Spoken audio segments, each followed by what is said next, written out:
Zákon o rovnováze, 10. Definitivně jeden z mých oblíbených, protože je to zákon jednoty protikladu. Fascinující, že lidé žijú, jak to narušují lidé? Typické porušování toho zákonu je, máte 50% lidí se v Česku rozvádí, v Slovensku taky. A co se děje po rozvodu? Začíná válka. Protože lidé nežijou v konceptu jednotném života, ale žijou v takzvaném duálním konceptu.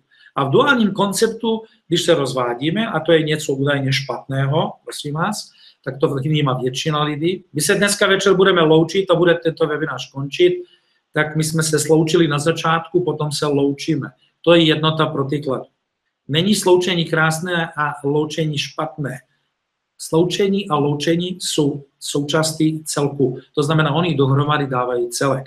Tak když se někdo rozvádí, co se děje, oni žijí v tom duálním pohledu, nemají ten zákon rovnováhy zabudovaný, jednota protikladu, a začínají říkat, tak kdo je ten špatný, který to zavinil?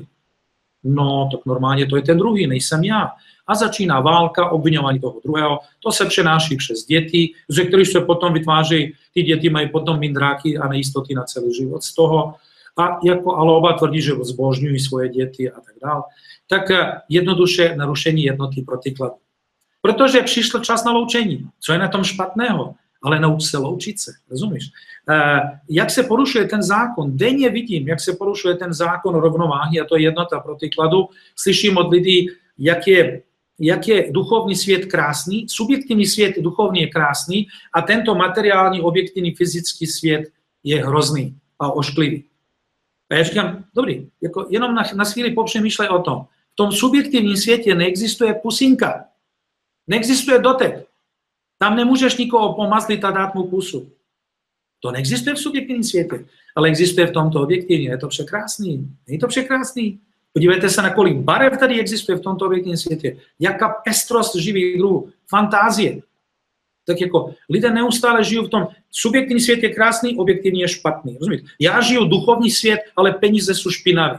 Jak může být špinavý kus papíru? To je jenom druh energie, jako všechno. Ale pokud ty použiješ ten kus, vydělal si ho prodejem drog, nebo něčím, co ničí lidi a používáš ho na to, tak jako ten způsob, jak používáš ten papír, je destruktivní. Ale samotné peníze nemůžou být špatný a to slyším neustále. To znamená, lidé nevědí, co je zákon jednoty protikladu, zákon rovnováhy a oni ho neustále narušují. Tak, jak máme rovnováhu jako jednotu protikladu, jako světlo, tančí s tmou, tak máme i harmonii mezi jednotlivými části a celkem.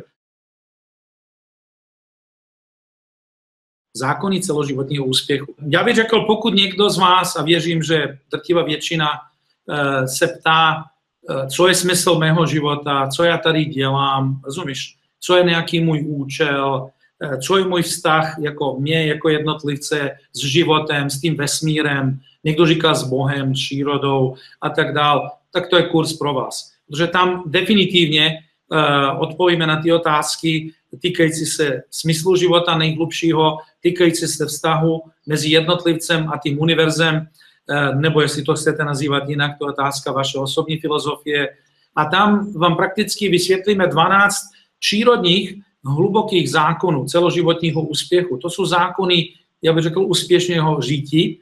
Nejenom, že vysvětlíme ty zákony, nejenom, že vy doplníte tu svoji mozaiku, doplníte tu svoji skládanku, pochopení sebe, života, vztahu s nejbližšíma, co znamená ta láska v životě, jak ta láska funguje v nějakém širším kontextu, která láska to je, co to znamená být v harmonii, v souladu, co znamená mít jednotný pohled na svět místo duálního a tak dále.